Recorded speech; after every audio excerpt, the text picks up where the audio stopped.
ভাইয়া বাঁচাও।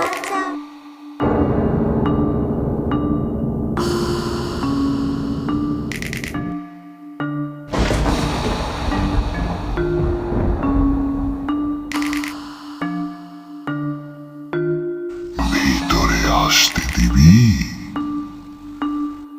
সেখান থেকে শুধু তার ছায়াটা ফিরে আসে।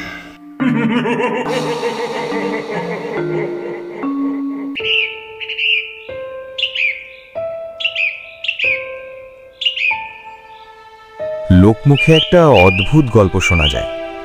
গ্রামের একদম পাশেই যে ঘন জঙ্গলটা দাঁড়িয়ে আছে, মানুষ বলে ওটা আসলে কোনো সাধারণ জঙ্গল না, ওটা নাকি একটা দরজা। এমন এক দরজা যা মানুষের দুনিয়া আর পিশাচদের অন্ধকার জগতের মাঝখানে দাঁড়িয়ে থাকা এক দরজা। দিনের বেলা সবকিছু একেবারেই স্বাভাবিক মনে হয়। সূর্যের আলো গাছের পাতায় পড়ে চিকচিক করে, পাখিরা গান গায়, আর গ্রামের মানুষজন নিশ্চিন্তে সেই পথ ধরে যাতায়াত করে। কেউ তখন বুঝতেই পারে না এই শান্তির আড়ালে লুকিয়ে আছে ভয়ঙ্কর কিছু। কিন্তু যখন রাত নামে, ধীরে ধীরে নিঃশব্দে সবকিছু বদলে যেতে শুরু করে। জঙ্গলের গাছগুলো আর নিস্তব্ধ থাকে না, মনে হয় যেন তারা শ্বাস নিচ্ছে ধীরে ধীরে ভারী একটা শব্দে। পাতাগুলো অকারণে কেঁপে ওঠে, যেন কেউ অদৃশ্যভাবে ছুঁয়ে যাচ্ছে। মাটিটাও তখন শান্ত থাকে না, পায়ের নিচে হালকা কাঁপন অনুভূত হয়, যেন মাটির নিচে কিছু নড়ছে, কিছু একটা বের হওয়ার অপেক্ষায় আছে। আর বাতাস, সেই ঠান্ডা ভারী বাতাসে ভেসে আসে অদ্ভুত ফিসফিস শব্দ। কোনো মানুষের না, কোনো প্রাণীরও না, একটা ভয়ঙ্কর অচেনা কণ্ঠ বারবার বলে ওঠে, ফিরে যা, ফিরে যা। ফয়েজ ছিল গ্রামের সবচেয়ে সাহসী ছেলে। ছোটবেলা থেকেই সে ভয় বলতে কিছু বুঝত না। অন্ধকার, ভূতের গল্প কিংবা সেই রহস্যময় জঙ্গল, সবকিছুই তার কাছে ছিল নিছক মানুষের বানানো কল্পকাহিনী। গ্রামের মানুষ যখন পিশাচের জঙ্গলের গল্প বলতো, ফয়েজ তখন হেসে উড়িয়ে দিত। কিন্তু একদিন সবকিছু বদলে গেল। সেদিন বিকেলের পর থেকে তার ছোট বোনকে আর কোথাও খুঁজে পাওয়া যাচ্ছিল না। গ্রামের প্রতিটা ঘর, প্রতিটা পথ, প্রতিটা পুকুরঘাট খুঁজেও কোনো খোঁজ মিলল না। ধীরে ধীরে লোকজন জড়ো হলো আর ফিস ফিস করে বলতে শুরু করলো, ওকে পিশাচের জঙ্গল নিয়ে গেছে। কেউ বলল সন্ধ্যার পর ওদিকে গিয়েছিল। কিন্তু ফয়েজ এসব কথা একদমই পাত্তা দিল না। তার চোখে তখন শুধু একটাই জেদ, তার বোনকে খুঁজে ফিরিয়ে আনতেই হবে, যেখানেই থাকুক না কেন। আর সেই রাতেই ফয়েজ একা নিঃশব্দে সেই অভিশপ্ত জঙ্গলের ভেতরে ঢুকে পড়ল। প্রথমে সবকিছু স্বাভাবিকই লাগছিল। গাছগুলো চুপচাপ দাঁড়িয়ে, হালকা বাতাস বইছে, কোথাও কোনো অস্বাভাবিকতা নেই। মনে হচ্ছিল মানুষ হয়তো সত্যিই অযথা ভয় পায়। কিন্তু কিছু দূর যাওয়ার পর ফয়েজ হঠাৎ খেয়াল করল, সে যতই সামনে হাঁটছে, জঙ্গল যেন শেষই হচ্ছে না। একই রকম গাছ, একই পথ, বারবার যেন ঘুরে ফিরে একই জায়গায় এসে দাঁড়াচ্ছে। তার বুকের ভেতর ধীরে ধীরে অজানা এক ভয় জমতে শুরু করল। ঠিক তখনই নিস্তব্ধতার মাঝখানে হঠাৎ সে একটা শব্দ শুনতে পেল। তার বোনের গলা দূর থেকে কাঁপা কাঁপা স্বরে ডেকে উঠছে, ভাইয়া বাঁচাও, বাঁচাও। ফয়েজের শরীর কেঁপে উঠল। সে আর কিছু না ভেবে দৌড়াতে শুরু করলো সেই আওয়াজের দিকে। কিন্তু অদ্ভুত একটা ব্যাপার ঘটতে লাগলো। সে যতই এগোয়, আওয়াজটা ততই দূরে সরে যেতে থাকে। মনে হচ্ছিল কেউ যেন ইচ্ছে করে তাকে টেনে নিয়ে যাচ্ছে আরও গভীরে, আরও অন্ধকারের দিকে। হঠাৎ একটা জায়গায় এসে সে থেমে গেল। তার সামনে তার বোন দাঁড়িয়ে আছে, চুপচাপ, নড়ছে না, একদম স্থির হয়ে, যেন কোনো কিছুর অপেক্ষায়। ফয়েজ ধীরে ধীরে সামনে এগিয়ে যায়। তার পায়ের শব্দ যেন অস্বাভাবিকভাবে ভারী হয়ে উঠেছে। প্রতিটা পদক্ষেপে মাটি কেমন যেন নরম হয়ে ডুবে যাচ্ছে। সামনে দাঁড়িয়ে থাকা মেয়েটার দিকে সে তাকিয়ে থাকে। ঠিক তার বোনের মতোই চেহারা, একই কাপড়, একই উচ্চতা, কিন্তু তবুও কিছু একটা যেন ভুল। ফয়েজ কাঁপা গলায় ডাকে, তুমি? মেয়েটা তার দিকে তাকায়, আর সেই মুহূর্তেই ফয়েজের শরীর জমে যায়। এটা তার বোন না।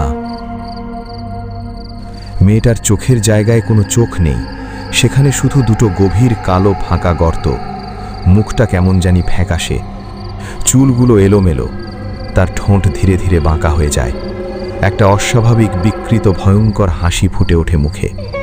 তারপর একটা ঠান্ডা কাঁপন ধরানো কণ্ঠে সে বলে, তুই দেরি করে ফেলছিস।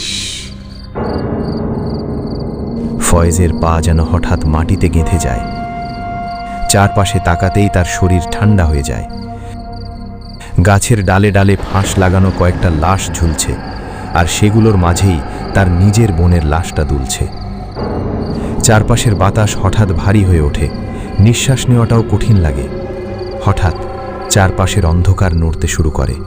গাছের ফাঁক থেকে, ছায়ার ভেতর থেকে একটার পর একটা অদ্ভুত ছায়ামূর্তি বের হয়ে আসে। তাদের পুরো শরীরটা কুঁচকে যাওয়া কালো ছাইয়ের মতো, কালো বিভৎস লম্বা বিকৃত আকৃতি, যেন একসময় আগুনে পুড়ে ঝলসে গিয়ে এখন শুধু বিকৃত অবশিষ্টটুকু বেঁচে আছে। দেখলেই মনে হয় মানুষের ছিল, কিন্তু এখন আর মানুষ নেই। পুরো গড়নটাই বিকৃত বিভৎস এক রূপে বদলে গেছে। ধীরে ধীরে তারা ফয়েজকে ঘিরে ফেলে। তারপর সবগুলো ছায়া একসাথে এক অদ্ভুত সমস্বরে ফিসফিস করে বলে, এখানে শেষটা শুরু হয়। ফয়েজ দৌড়াতে চায়, তার শরীর চিৎকার করে ওঠে, পালাও, এখনই পালাও। কিন্তু সে যতই চেষ্টা করে তার পা 1 ইঞ্চিও নড়ে না। মনে হয় যেন অদৃশ্য কোনো শক্তি তাকে মাটির সঙ্গে শক্ত করে বেঁধে রেখেছে। তার নিঃশ্বাস ভারী হয়ে আসে। হঠাৎ তার মনে হয় সে একা নয়। ধীরে ধীরে সে চারপাশে তাকায়, আর যা দেখে তা দেখে তার বুক কেঁপে ওঠে। তার চারপাশে অনেকগুলো মানুষ দাঁড়িয়ে আছে, চুপচাপ, সম্পূর্ণ নিঃশব্দ। কেউ নড়ছে না, কেউ কথা বলছে না, শুধু দাঁড়িয়ে আছে। চোখের জায়গায় কোনো অনুভূতি নেই, শুধু ফাঁকা দৃষ্টি, ঠিক পিশাচদের মতো। মনে হয় তারা অনেক দিন ধরেই এখানে আছে, অপেক্ষা করছে, কার জন্য যেন। একজন ধীরে ধীরে সামনে এগিয়ে আসে। তার ঠোঁট নড়ে, কিন্তু কণ্ঠটা যেন দূর থেকে ভেসে আসে, আমরাও একসময় এইখানে খুঁজতে এসেছিলাম। তার কণ্ঠে কোনো আবেগ নেই, শুধু এক গভীর শেষ হয়ে যাওয়া শূন্যতা।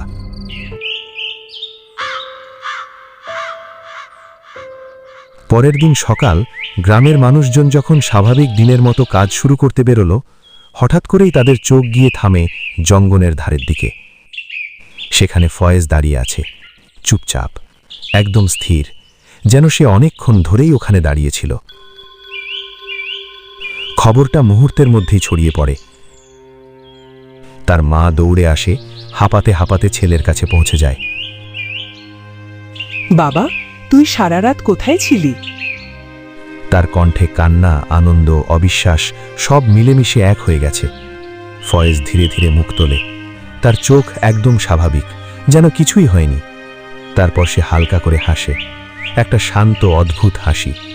সবাই ভাবে সবকিছু ঠিক হয়ে গেছে। কিন্তু রাত নামলে সত্যিটা ধীরে ধীরে প্রকাশ পেতে শুরু করে। গভীর রাতে ফয়েজের মা হঠাৎ তার ঘরের বাইরে একটা শব্দ শুনতে পায়। কেউ যেন খুব আস্তে আস্তে ফিসফিস করছে, ভিতরে আসতে দিবি মা? কণ্ঠটা অচেনা, কিন্তু অদ্ভুতভাবে পরিচিত। তার মা কাঁপা হাতে দরজার দিকে এগিয়ে যায়। দরজার সামনে ফয়েজ দাঁড়িয়ে আছে, চুপচাপ। কিন্তু ফয়েজ তো এই মুহূর্তে ঘরের ভেতরে ঘুমোচ্ছে। তাহলে এটা কে? দরজার বাইরে দাঁড়িয়ে থাকা সেই ফয়েজ ধীরে ধীরে মুখ তোলে, আর অন্ধকারে তার হাসিটা আরো চওড়া হয়ে ওঠে। আর ভেতর থেকে আসল ফয়েজের ঘুমন্ত নিঃশ্বাসের শব্দ ভেসে আসে। পিশাচের জঙ্গল থেকে যে ফিরে আসে, সে আসলে ফিরে আসে না। সেখান থেকে শুধু তার ছায়া